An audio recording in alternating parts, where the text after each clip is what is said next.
Okay, this is Algebra 2, and it is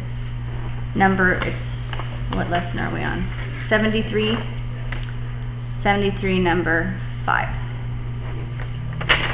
Okay, so this says, this one is tricky. It says 6x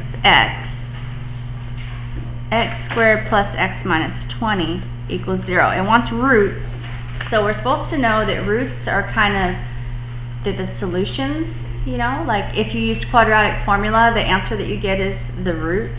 It's also the x-intercepts of the graph, which is a parabola. So what you want to do right here is it's already factored. It's like they factored out a 6x.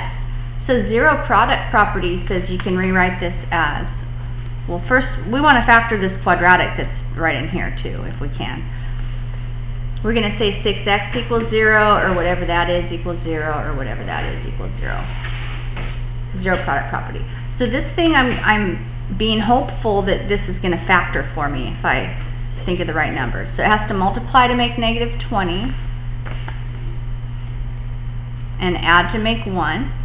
So two numbers I'm thinking are 5 and 4. And if it's a negative 4, that would work out. So x plus 5.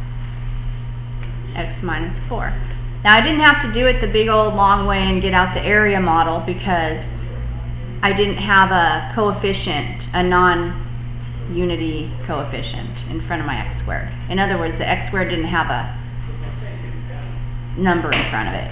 It was just invisible 1. Okay, so now zero product property says either that thing equals 0, or that factor equals 0, or that factor equals 0. So we'll just do it. 6x equals 0, x plus 5 equals 0, these are just squiggles, x minus 4 equals 0. So you can solve it. I mean, usually I don't even draw it out this long way. This one you divide both sides by 6, and you'd get x equals 0. This one you can imagine you're going to get x equals negative 5, right, if you subtract 5 on both sides. This one you would add 4 on both sides, and you'd get x equals 4. Zero product properties.